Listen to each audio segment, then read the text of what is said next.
Welcome to the Mosaic Podcast featuring 11 Fleet. So here we are in Taiwan. I am Skylar, and I have here with me Mark and Eunice. So why don't you tell us a bit about 11 Fleet? Sure. First of all, thanks for having us on your show. We're the founders of 11 Fleet.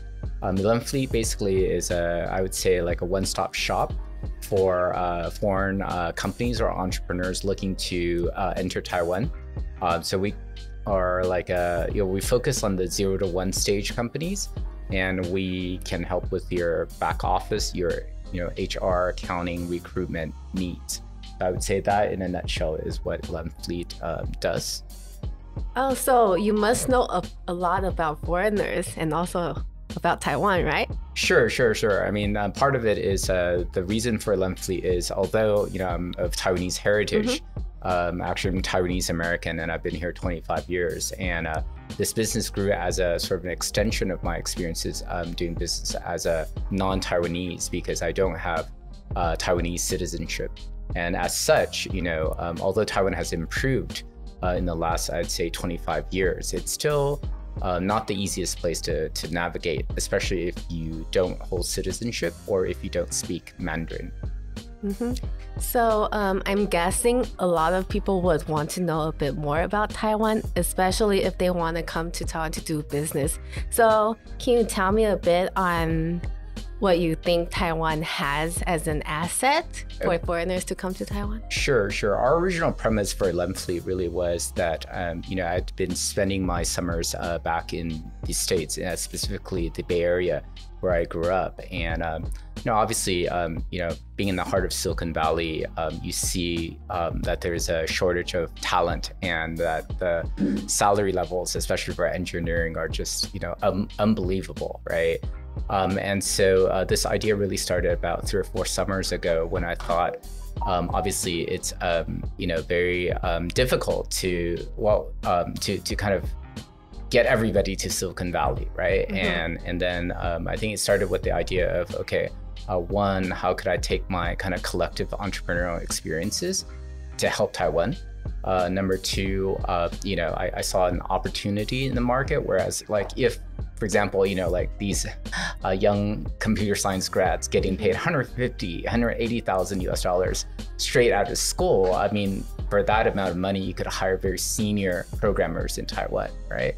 And then thirdly, of course, is how do you bring these companies to Taiwan? So that really was the idea behind 11 Fleet. Unfortunately, since the founding of 11 Fleet, and now we have had this COVID kind of pandemic, which kind of threw a wrench into the idea, into things. But still, I think the tech shortage for talent is very acute, and so I think Taiwan is well positioned to actually help all these companies who are looking for talent, right? Yeah, especially this COVID-19 thing helped Taiwan get onto the global map, right? For sure. So why don't you tell us a bit, why do you think Taiwan is a good place to do business, aside from what we just mentioned, the labor cost? Right.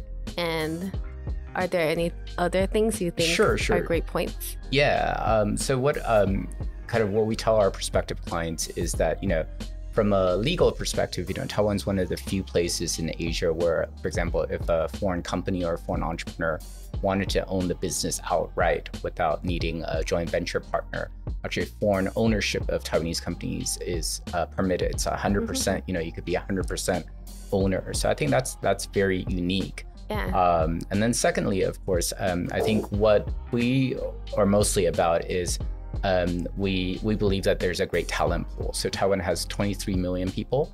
To put that into the context of, let's say, the States, that is the population of the state of New York, right? And then, of course, among this 23 million people, I think Taiwan has something like a crazy number, percentage of people who are, bachelor degree holders or above. I think among young people, that's probably close to 70%. So you have a highly educated workforce. And especially I heard over 25% are engineer graduates, right? That's correct, right? Yeah. So Taiwan has very strong engineering programs. Yeah, so from our conversation from last time, Taiwan's a good place to build on this perspective. Right. Do you want to tell us a bit more about that? Sure. So I think, obviously, I think Taiwan has been known, as this hardware powerhouse. So if you're definitely doing anything kind of hardware related or manufacturing related, I think,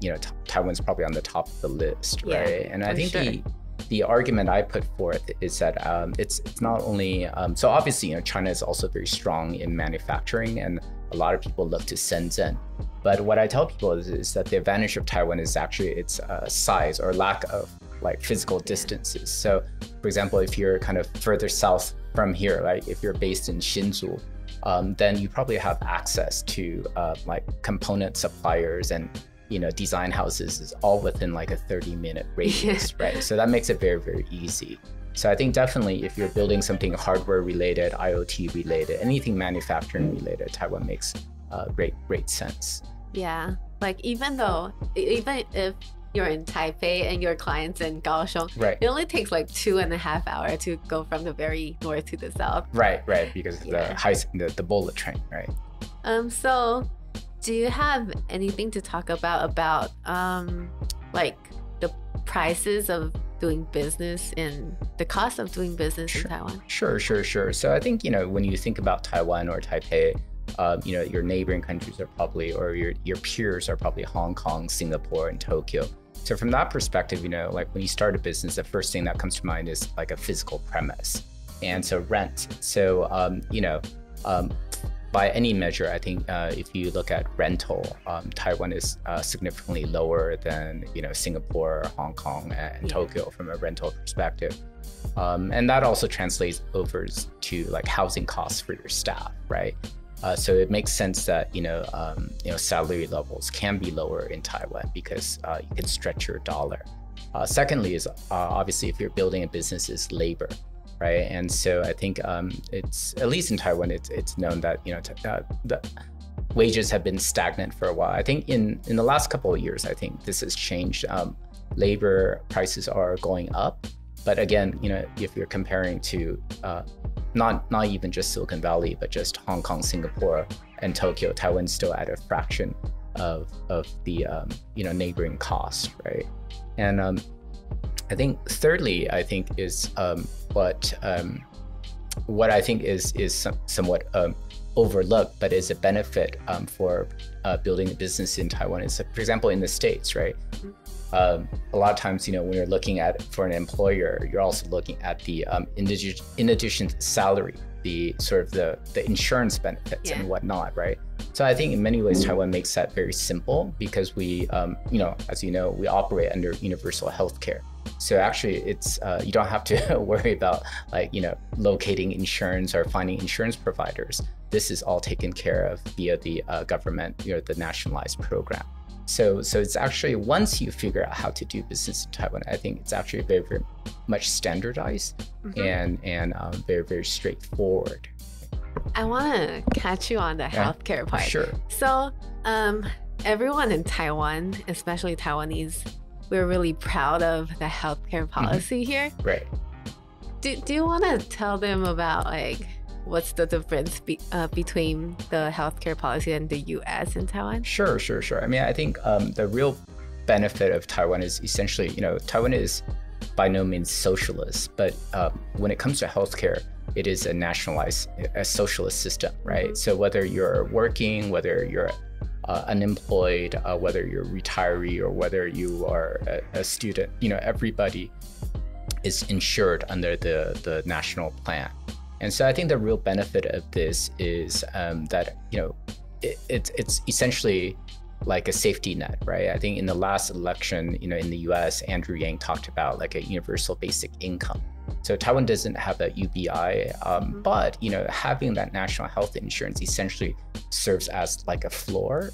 You don't have to worry about, for some reason, that if you're out of a job and you get sick, that you can't see a doctor. I mean, the copay for a visit is 150 NT, which is roughly $5, right? And then not only that, in addition to this nationalized health insurance program, is the fact that you have very easy access to medical treatment, right? And so there's no need to wait. So I think in many ways, I'm not saying that Taiwan system is perfect, but I think what it's very good at is allowing everybody some sort of basic level of care. Yeah, so I think this is a really good point for coming to Taiwan. Is there any other things you want to mention about the advantage of coming to Taiwan as a business? Yeah, I think there are a few that we tend to like to highlight to prospective clients that sometimes overlooked. One, obviously it is geographic, and so if you do look at Taiwan on a map, Taiwan has easy access to nearby markets. Obviously to China, to Japan, to Korea.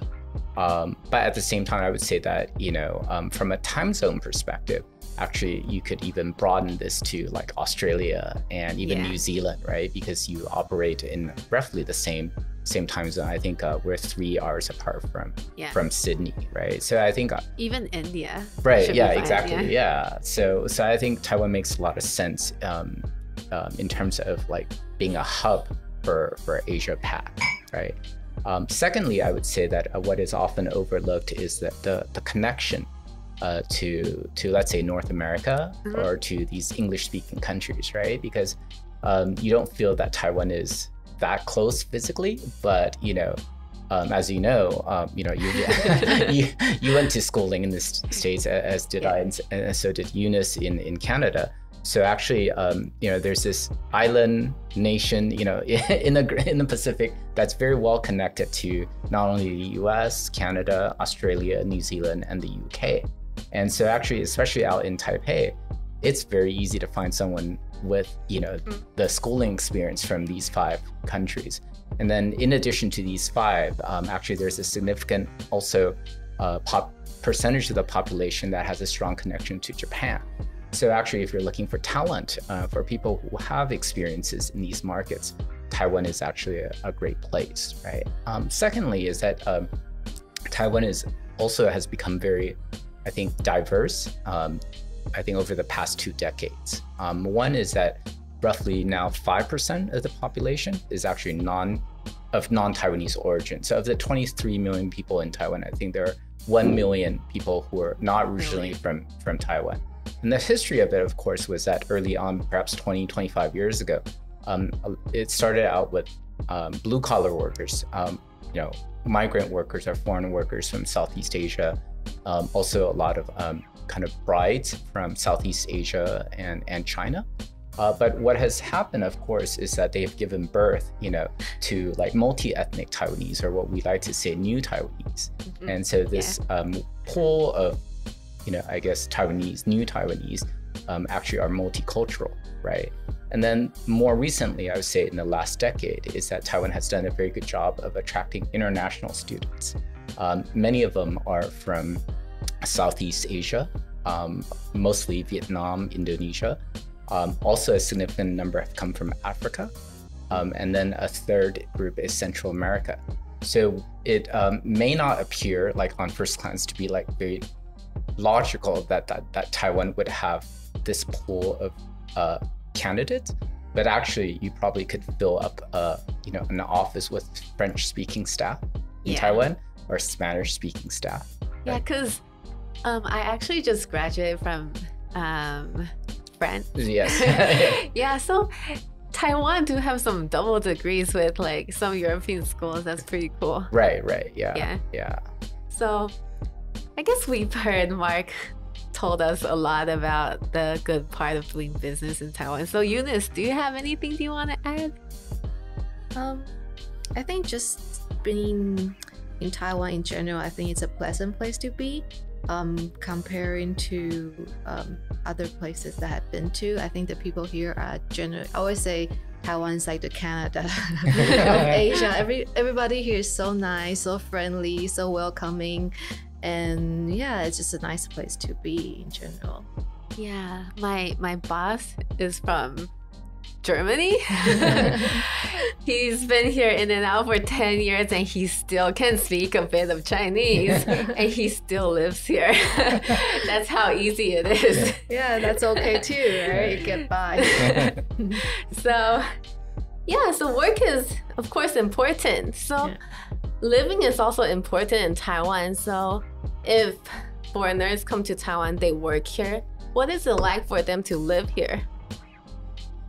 Mark, Eunice? You mean what's their life like living here? Yeah. Well, Taiwan is, I think, if you like outdoor stuff, Taiwan's also great because you can go hiking, you can go to a beach, everything is very close. If you want to go to the beach, maybe take you 1 hour.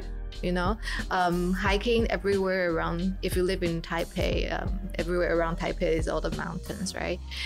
If you live outside of Taipei, it's even more things that you can do. You can go camping, you can go, what's that called? River rafting? Yeah, river rafting, river tracing. Tracing. Surfing. Yeah, even or SUP. Paragliding. Anything you can think of, you can probably find some place to go in Taiwan. Yeah, because Taiwan's an island. We have mountains and oceans and beach. Yeah, I mean, I could add to. I mean, I think now, for example, I have family. I have young kids. So I think from a family perspective, I think I think you can really I mean, Taiwan has a lot to offer, right? And then I think especially if you're coming from stateside. One thing that jumps right out at you is, I think, the issue of safety, right? Yeah. So Taiwan's such a safe place. In these states, in any kind of urban area, you kind of have to be careful of what neighborhood you're in, especially at night and whatnot. But in Taiwan, you don't have this concern, right? Yeah, I don't even lock my door when I leave my place. And then compared to perhaps elsewhere, like in Asia, really there's not even petty crime, right? So Asia is mostly safe, but in certain countries or certain parts of Asia, there's the issue of petty crime. But in Taiwan, there's no there's no petty crime. I think from a family perspective, I think this gives you a lot of peace of mind, especially as a parent, right? That you don't have to worry about like drive-by shooting or accidental gun, things like that, right? And secondly is, of course, beyond the safety issue, it's like if you do have young children, childcare is affordable, right? Like in the States, I have friends paying probably $1,000, $1,500 per week to try to get childcare, right? Sending them to daycare or having sort of like a helper like a few hours a day.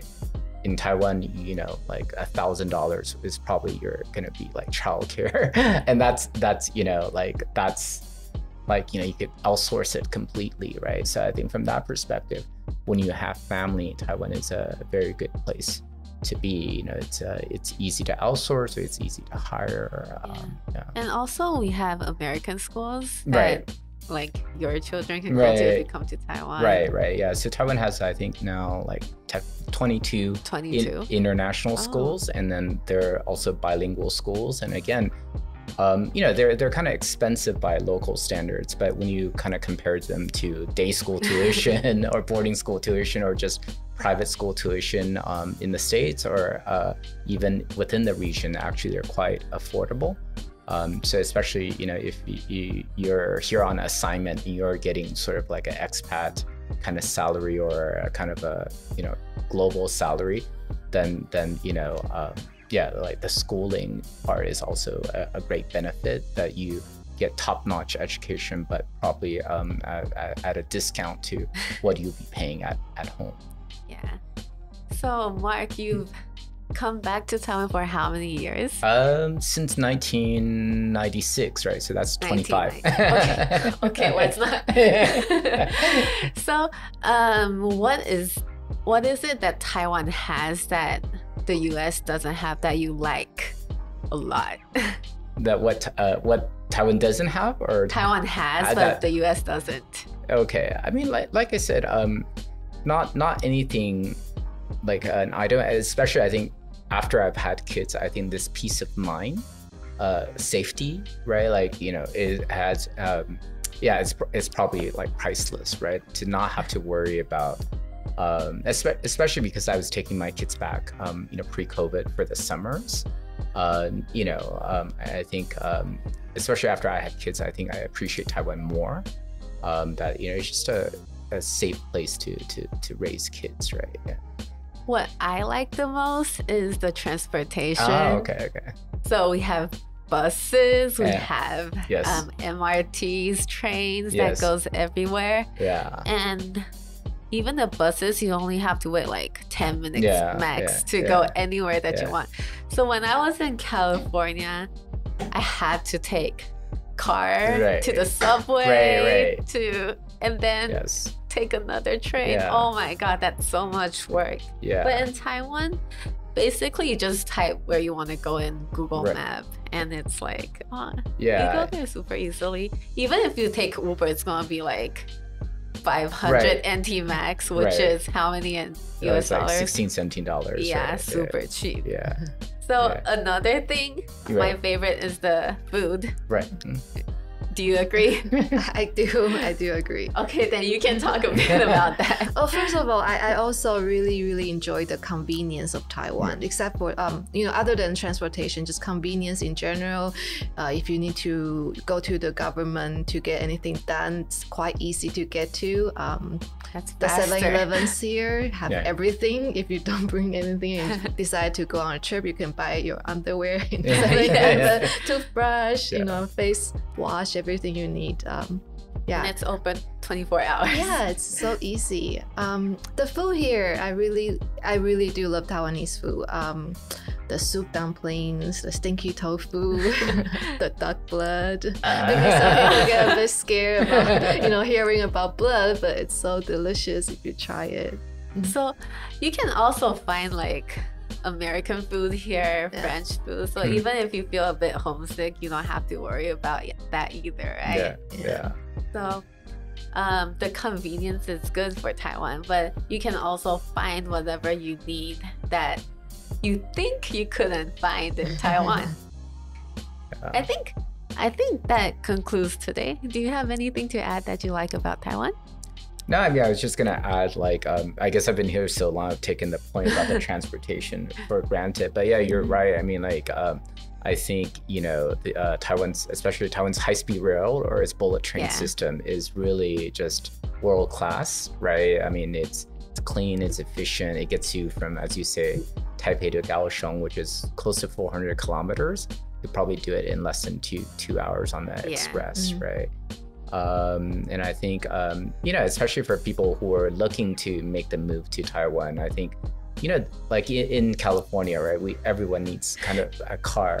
And I think the fact that you could eliminate a car from your daily life, that's a huge savings, right? Especially for, I know that, Taiwan's kind of becoming a kind of emerging destination for retirees, right? But the fact that you can, kind of just eliminate that personal automobile probably can save you probably $300, $500 a month, right? So you don't really need it in Taiwan, right? Anyway. Yeah. So thank you for coming today, Mark and Eunice. And thank you for listening to our podcast today. Next time we'll talk about some more about business in Taiwan. Thank you.